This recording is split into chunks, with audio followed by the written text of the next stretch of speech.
사구팔구 TV. 네, 안녕하세요. 4989입니다. 구독자 여러분들 잘 지내셨나요? 오늘은 6강 주식의 황금 비율에 대해서 강의를 한번 해보려고 합니다. 주식의 황금 비율이 있어? 라고 생각을 하실 수도 있고, 오늘은 도대체 무슨 내용을 가지고 얘가 또 얘기를 하려고 하나 라고 생각하실 수 있는데, 오늘은 차트에 대한 얘기입니다. 먼저 목차를 보시면은 오늘은 캔들 차트가 뭔지에 대해서 말씀을 한번 드려볼 거고, 그리고 기본형 캔들에 대해서 말씀을 드려볼 거고요. 그리고 뭐 책에서 보면은 막 여러 가지 캔들의 종류가 나오고 패턴이 나오고 정말 잡다한 거를 모든 거를 다 적어 놓은 게 책이기 때문에 저는 그 책 내용들을 조금 건너뛰고 제가 진짜 실제로 사용하고, 그리고 실제로 자주 주식에 나오는 그런 유형들로만 골고루 모아서 강의로 만들어 보았고, 그 다음에 이제 세 번째로는 가장 자주 나오는 패턴에 대해서 오늘 말씀을 한번 드려보려고 합니다. 혹시 캔들 차트에 대해서 이 캔들 차트가 뭔지 한번 뭐 찾아보시거나 공부를 해보신 분이 계신가요? 이 캔들 차트라는 거는 사실상 주식 차트 안에 형성된 네모난 모양입니다. 이 네모난 모양이 명칭은 이제 영어이지만 개발은 사실 일본에서 됐어요. 일본에서 혼마 무네히사라는 사람이, 이게 쌀집이었는데 쌀집에서 이제 쌀의 가격이 계속 변하는 거를 보고 이 변하는 가격 패턴을 이제 알기 위해서 차트로 그려냈고, 그걸 이제 봉 차트로 만든 게 이 사람입니다. 이 사람이 이제 한 200년 전쯤에 만든 이 일본의 캔들 차트가 한국으로 도입이 되면서 이거를 이제 지금 현재 사용을 하고 있는 거고요. 이 캔들 차트에는 양봉형, 음봉형, 십자형 이렇게 세 가지 크게 모양이 있는데, 우리가 자주 보는 모양은 아무래도 지금 보시는 양봉형, 그리고 음봉형이라고 보실 수 있습니다. 캔들 차트를 저는 개인적으로 어떻게 생각을 하냐면 수요와 공급을 표시한 도구입니다. 도구. 그림이고, 그리고 저는 이거를 한 단계 더 나아가서 어떻게 생각을 하고 있냐면은 세력이 그리는 그림이고, 그 세력이 그리는 그림을 심리적으로 파악한 것이 바로 캔들 차트라고 생각을 하고 있습니다. 책에서는 이런 내용이 아마 없을 거예요. 이런 내용도 뭐 제가 예전에 공부를 해보려고 직접 찾아서 안 내용이기 때문에 그냥 상식으로 알고 계시면 될 것 같고, 아직도 뭐 일본의 뭐 그런 사례가 아직도 이어지고 있구나라고 생각을 하시진 마시고, 이 캔들 차트라는 건 사실 미국에서는 이 빨간색이 아니라 초록색으로 양봉이 그려지고, 빨간색으로 이제 은봉이 그려지는 게 이제 미국에서 사용하는 캔들 차트이고, 보통은 이제 미국에서는 틱 차트를 많이 쓰죠. 틱 차트에 대해서도 나중에 설명을 드릴 건데, 이거는 조금 내용이 어렵고 일반적으로 보통 우리 사람들이 쓰는 게 캔들 차트이기 때문에 오늘은 캔들 차트에 대해서 알아보도록 하겠습니다. 지금 보시는 이 모양이 양봉입니다. 양봉이고, 지금 제가 캐릭터로 저작권을 등록한 모양의 뭐 본틀이기도 하고요. 이 모양에서 시가가 여기서 시작하는 게 시가입니다. 이 가격대에서 시작을 해서 이 캔들의 몸통이 쭉 올라갔다가 이제 내려오는 것이 종가가, 여기가 종가가 되겠습니다. 그러면 고가는 뭐냐? 고가는 바로 이 윗꼬리가 달리게 되어 있는 건데요. 이 윗꼬리랑 아랫꼬리도 마찬가지로 뭐 아래까지 밀렸다가 다시 올라오면 이제 아랫꼬리가 달리게 되는데, 자, 이 윗꼬리랑 아랫꼬리에 대해서도 나중에 깊게 설명을 드리겠지만, 브레이크라고 생각을 하시면 조금 더 편할 거예요. 브레이크가 뭐냐? 브레이크라는 거는 뭐 주포가 아니면 뭐 세력이 가격을 여기까지 올리려고 했어요. 이 시점, 이 종가까지. 근데 거기에 미치지 못하고 조금 더 밀려서 개미 투자자들의 뭐 그런 매수세로 인해서 조금 더 밀리는 게 바로 윗꼬리고, 반대로 아랫꼬리가 되겠습니다. 그런 식으로 생각을 하시면 조금 더 편하실 거고, 그리고 이 지금 보시는 이 모양은 음봉입니다. 음봉은 주가가 하락하기 때문에, 하락세가 더 크기 때문에 나오는 봉인데, 바로 시가가 여기서 시작을 해서 몸통으로 밀려서 아랫골이 달리고 다시 또 종가로 살짝 위로 올라와서 여기가 종가가 되겠습니다. 이 캔들의 모양은 아주 기본적인 거기 때문에 계속 차트를 보시면서 이게 종가구나, 이게 시가구나 하고 판단을 해주시면 될 것 같습니다. 다음 장으로 넘어가 보겠습니다. 다음 장은 이제 기본형 캔들인데요. 사실상 이 종류는 엄청나게 많아요. 제가 봤을 때는 한 5, 60개 정도 되는데 뭐 모양만 해도 뭐 오프 화이트니 클로징 화이트, 뭐 마루 보주, 뭐 망치형, 뭐 상승 잉태형, 뭐 삿바형, 뭐 십자 샛별형, 뭐 별게 더 많은데 지금 제가 기본으로 이거는 꼭 알아야 된다라고 지금 가지고 온 게 이제 기본형 팬들인데요. 롱바디 화이트입니다. 롱바디 화이트는 이런 모양색인데 양봉의 몸통이 이전 캔들에 비해서 크고 몸통의 길이가 긴 겁니다. 그러니까 이게 긴 게 롱바디가 되겠고 이게 작은 게 숏바디가 되는 겁니다. 그래서 뭐 크게 막 그렇게 의미가 있는 건 아니지만 그냥 우리가 보통 뭐 숏바디 나왔다, 롱바디 나왔다라고 표현하는 것이 마찬가지로 음봉에서의 이제 롱바디 블랙이라고 하는 거는 음봉에서의 이 롱바디가 나왔을 때를 말하는 거고요. 숏바디 화이트 하면은 뭐 양봉이 떴는데 이게 짧은 게 숏바디 화이트가 되겠습니다.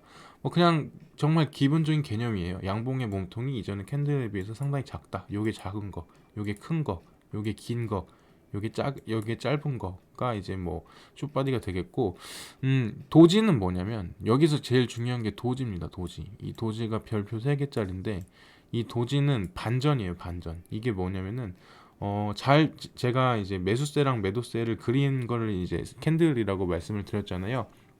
근데 이 꼬리가 같아지면서 약간의 십자가 모양이 나오는 이런 캔들 모양이 있습니다. 이거를 우리가 이제 크게 도지형 캔들이라고 부르는데 이 도지형에서도 되게 여러 가지가 나뉘게 되어 있어요. 뭐 지금 여기 보시는 것도 도지형이고 여기 보시는 것도 도지형입니다. 근데 제가 말씀드리는 거는 매수 매도의 힘이 중립을 이루는 추세가 나타내는 것이 바로 도지입니다. 그러니까 이 십자 그러면은 상승하는 추세의 차트에서 만약에 도지가 나오면 하락이 예상이 될 수도 있고 예를 들어서 뭐 하락 추세인 캔들에서 도지형 모양이 나오면 반대로 상승하는 모양이 나올 수도 있다. 라는 것이 이제 도지형 캔들이고 그 밖에 뭐 이제 묘지형 모양이라고 해서 뭐 그레이프스톤 도지 해서 상승세를 보이다가 밀려서 하락으로 마무리하는 거 라고 표현을 보통 하고 드래곤플라이 도지가 조금 중요한데 왜 그러냐면 이게 이제 밀려서 시작을 했는데 상승으로 마무리가 되는 모양이기 때문에 드래곤플라이 도지라고 부르면서 하락세를 보이다가 밀려서 상승으로 마무리하는 것을 드래곤플라이 도지라고 합니다. 그 다음으로 넘어가시면은 이제 가장 자주 나오는 패턴이에요. 이게 뭐냐면 제가 카톡방에서 구독자분들에게 뭐 N자형 패턴이라고 해서 뉴발란스 형이 나온다, 뭐 뉴발란스 패턴이다, 막 이런 식으로 얘기했는데 이게 왜 뉴발란스 모양으로 그림이 나올 수밖에 없냐면은 보통 주가가 상승을 할 때 슈팅이 나오잖아요. 그러면 슈팅이 이런 식으로 쭉 나옵니다. 그럼 슈팅이 나올 때 캔들의 모양은 뭐 양봉, 음봉, 양봉, 음봉 뭐 이렇게 쭉 나오겠죠. 그 양봉, 음봉, 양봉, 음봉이 나오다가 어느 순간 멈춰요. 그러면 여기서 이제 저항을 받겠죠. 저항 구간이 있겠죠. 캔들이 지속적으로 상승을 할 수는 없으니까요. 그럼 그 저항 부분에서 주가가 이제 밀릴 겁니다. 밀리다 보면은 지지하는 구간이 또 생겨요. 여기가 이제 지지 구간이 생겨서 여기서 다시 지지를 받고 뭐 도지형 캔들이 나온 후에 다시 상승으로 올라가게 되는 그런 식의 모양이 나와서 제가 N자 모양이 주로 자주 나온다라고 말씀을 드린 거고 처음에 요 부분이 죄송합니다. 처음에 요 부분이 저항인 부분이었는데 나중에 상승이 나오면 요 부분이 다시 지지로 변합니다. 그래서 제가 이 저항과 지지는 그냥 서로 썸 타는 관계다. 저항이 됐다가도 지지가 되고 지지가 됐다가도 저항이 되는 뭐 그런 식으로 계속 변하는 구간이기 때문에 그런 구간들이 딱히 막 여기서 저항이다 여기서 지지다 하다가도 가격 변화에 의해서 이 저항과 지지가 순식간에 바뀌어 버리는 게 이제 주식의 패턴이고 주식시장에서 많이 나오는 모양이다라고 말씀을 드리는 겁니다. 지금 제가 이 캔들 모양을 그려놓았는데 리얼하지 않아서 다음 슬라이드에는 뭐 진짜 리얼한 HTS의 모양을 캡처를 해왔는데요. 보통 주가가 이 양봉 음봉을 크게 보셨을 때 이 주가의 패턴이 보입니다. 패턴. 그러면 여기서 쭉 올라가는 이 상승 추세는 누구나 보이잖아요. 그러면은 여기서 이제 저항 구간이구나. 저항을 받는구나 하고서 저항을 받고 다시 주가가 떨어지네. 그러다가 여기서 이제 지지를 받는구나. 지지를 받고 다시 주가가 올라가네. 그럼 여기서 쭉 치고 올라갈 때 다시 여기가 처음엔 저항 구간이었는데 요 구간 상승하는 요 구간에서는 다시 여기 구간이 지지가 되겠구나라고 이제 표현을 할 수 있는 겁니다. 그래서 이 패턴이 보통 N자 모양으로 많이 나오는데요. 저희 오늘 제가 이제 말씀드리는 것이 이게 황금 비율이다. 무슨 말이냐? 이 N자 패턴이 나올 때 말이에요. N자 패턴이 나올 때 이 길이랑 이 길이가 보통 비슷합니다. 길이가 비슷해요. 이게 왜 비슷하냐면 우리가 보통 뭐 황금 비율이라고 해서 얼굴에서도 이제 황금 비율이 나오잖아요. 그 비율이 이제 1대 1.618이에요. 이 비율이. 그러면 이게 피보나치로 어쩔 수 없는 수열이거든요. 피보나치. 피보나치 수열이라고 우리가 보통 꽃잎수라고 하죠. 꽃잎수. 꽃잎수가 이 주식시장에서도 보이는데 이건 나중에 차차 알려드리겠지만 진짜 이게 너무 궁금하신 분들은 인터넷에 찾아보셔도 될 거예요. 꽃잎수가 보통 우리가 1개, 2개, 3개, 5개, 8개, 13개 이런 식으로 꽃잎이 이루어지는데 이 패턴이 똑같이 차트에서도 보입니다. 이게 뭔 말이냐? 피보나치라고 하면은 우리가 일례적으로 1, 2, 3, 5, 8, 그 다음에 13, 21 이런 식으로 이루어지는 게 피보나치 수열이라고 알려져 있는데 왜 4가 없을까라는 생각을 해보셨나요? 이 그림에서도 마찬가지로 4가 4번이나 상승하는 양봉은 없어요. 그거가 힌트입니다. 이거는 나중에 알려드릴 건데 지금 만약에 정 궁금하신 분들은 인터넷 찾아보셔서 공부하시면 좋을 것 같고 이 피보나치 수열이 차트에서도 적용이 된다라는 거는 아마 제가 알기로는 가르쳐주는 사람이 이때 동안 유튜브나 뭐 블로그나 책에서는 없었던 것 같은데 여기에 비밀이 있습니다. 비밀. 차트가 계속 그려지는 그 비밀. 그거는 이제 차차 알아가시면 되고 하여튼 오늘 중요한 거는 이 1대1 비율이 보통 1대 1.6 정도로 나오는데 보통 그냥 이거를 제가 유사하게 1대 1로 나온다라고 말씀을 드리고 있어요. 왜 1대 1로밖에 나올 수밖에 없냐는 이제 다음 슬라이드에서 같이 실제 차트를 보시면서 알아보도록 하겠습니다. 지금 보시는 차트가 이제 넷마블이에요. 넷마블의 차트이고 제가 이제 주식에 N자가 나온다고 했잖아요. 그거를 이제 길게 표현한 게 이제 파동입니다. 파동. 그럼 이 파동이 뭐냐? 그러면 우리가 보통 뭐 5파동, 뭐 3파동, 뭐 7파동, 뭐 이런 식으로 짝수의 파동은 없어요. 3파동, 5파동, 7파동 이런 식으로 불리는데 이게 왜 나오는지 한번 그려보겠습니다. 여기서부터 시작합니다. 지금 양봉이 이렇게 떴죠? 그래서 상승하는 추세로 갑니다.